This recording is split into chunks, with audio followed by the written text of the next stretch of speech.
My name is Charles Furlong. I'm from McClavic, and I am a cancer survivor.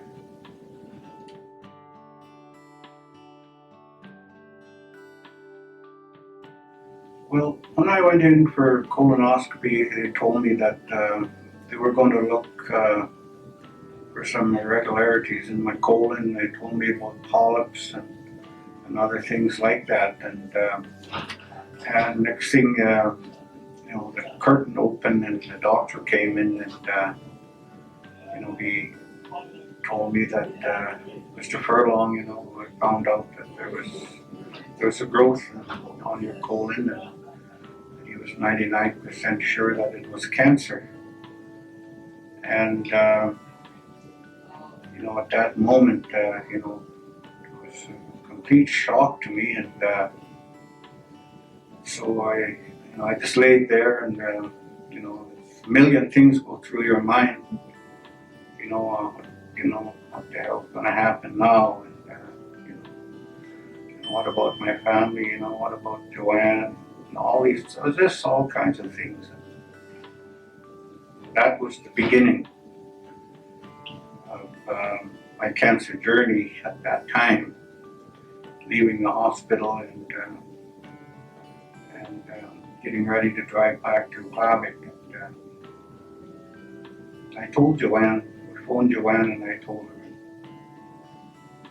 And her first words said, "We're going to fight it and we're going to beat it." And that was the position we took from that moment.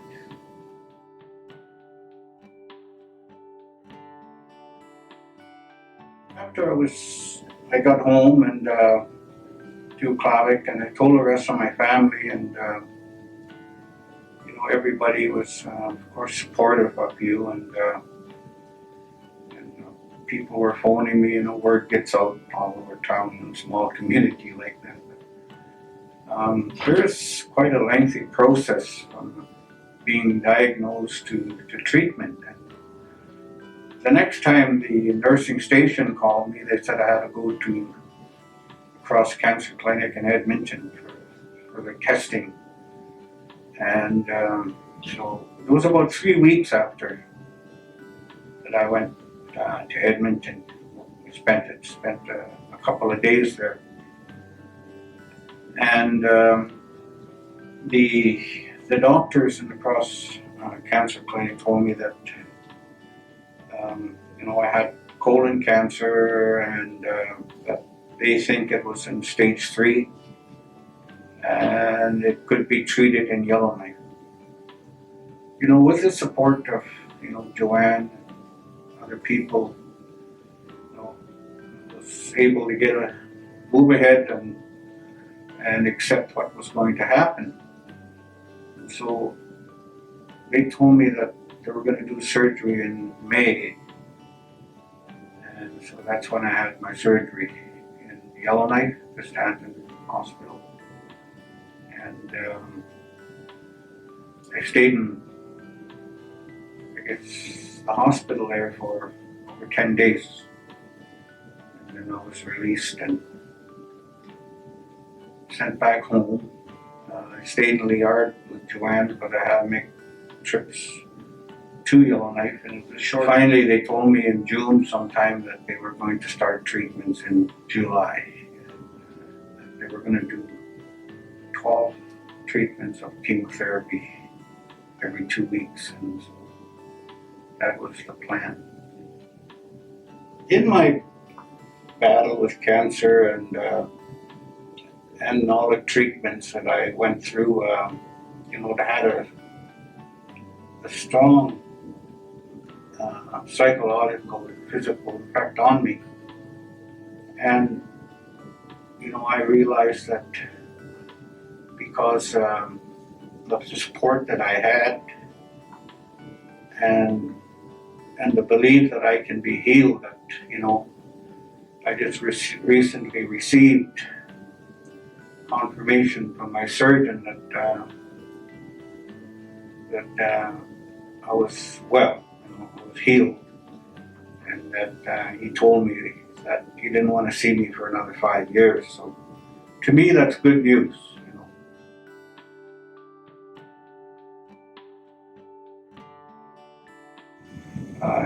I read a lot of things as to why some specialists, or what some specialists contributed cancer to, and one of them was living a healthy life, and eating good foods, staying away from processed foods, and they talked a lot about that, and excessive alcohol drinking, and.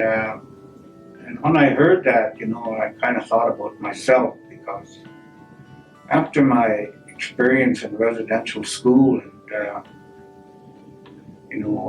I came out of school and began to drink very heavy, and I just recently found out that cancer develops over a long period of time, over 20 years, and that alcohol is but one of the contributing factors to the development of cancer cells.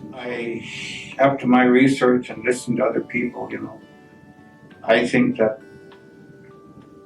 I may have did it to myself,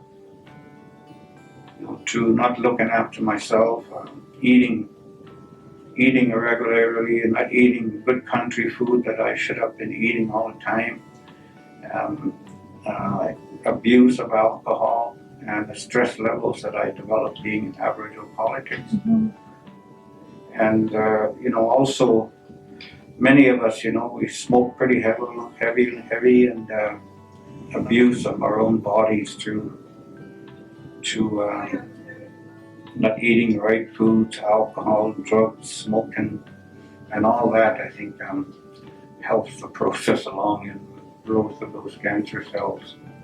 So all that again points to the one area that if we want to live longer, and I keep saying being around our grandchildren, and that is we have to look after our bodies, and that's very important today. Is look after yourself, eat well, and be positive.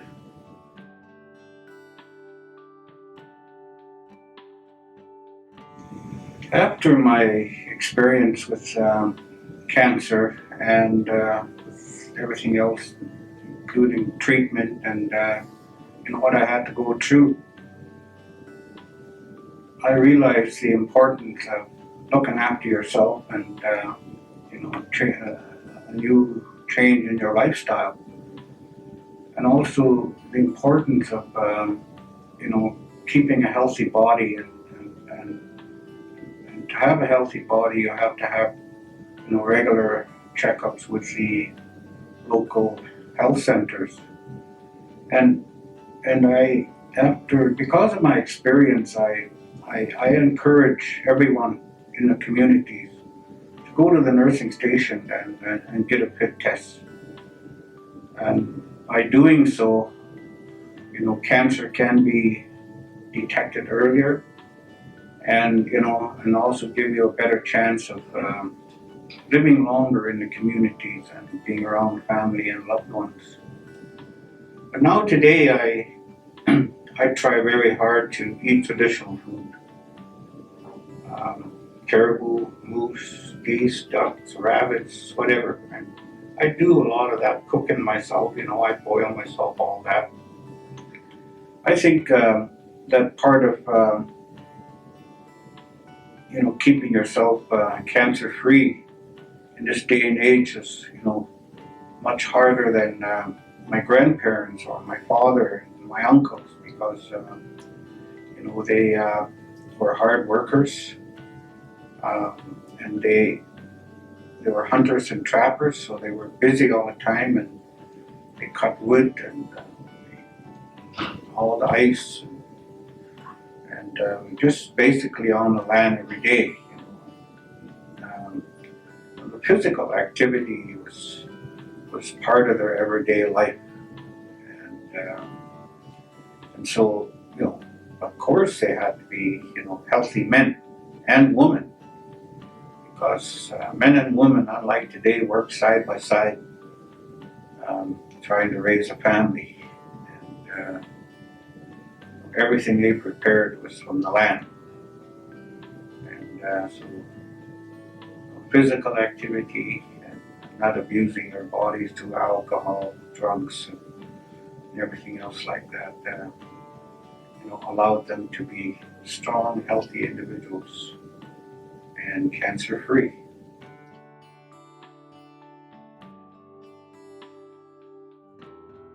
Well, I know the healthcare providers do a lot, and they have a big workload at the community level, and but they also, show a lot of compassion to those people that have cancer, as I experienced.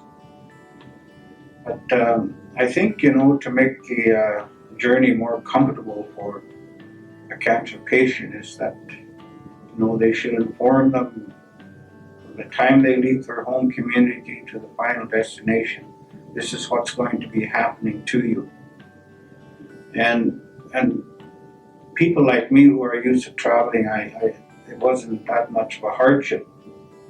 But there are people in Aklavik or any other community that I know have not really traveled out of the community to any distance. So coming to a place like Yellowknife is, I think the health providers in the community should, take a little more effort in preparing them and make sure they got the right contact numbers or for sure, that they have the escorts if they need it. And that escort knows what he or she is doing, and who to contact and all this. And I found out that, that a little spiritual help along my journey, I put my mind at ease, And I was an experienced traveler and I was scared. So you can imagine what a younger person or especially an older person feels. So any kind of support that you can give them to make that step from their hometown to the place of the treatment is certainly going to help them a long way. In my case, when I was leaving Stanton Hospital, the nurse asked me if I needed anything or if I needed any counseling or anything like that. And, at that point, I was so sick with chemo, all I wanted to do was get out and get home. But again, in my case, and a lot of other people too, you have support with you. But for some of the people that get back to their home communities, they need that phone call, or, they need that some kind of support to help them get through it.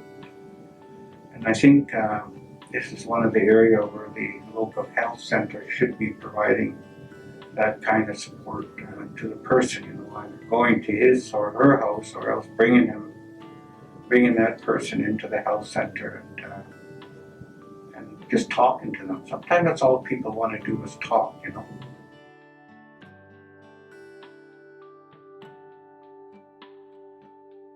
I would tell those people that are newly diagnosed and have to go through all that is that you have to prepare yourself. You have to accept the fact that you have cancer and that you have to build your support. You have to build your support around the loved ones that you have and also at the community level. You should try to get as much information as you could, either from the health centers or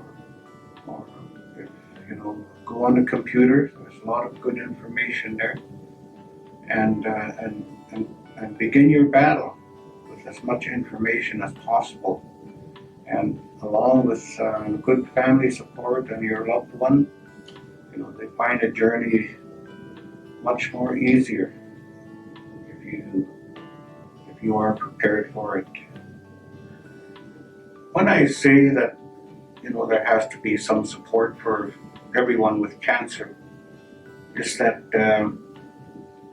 there has to be someone at the community that a cancer survivor or a cancer fighter can talk to.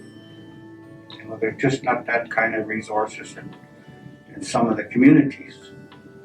Right from the time that you know you've got it, it has a psychological effect on you that you never forget. And right from that stage through treatment and after your treatment, you need to talk to someone.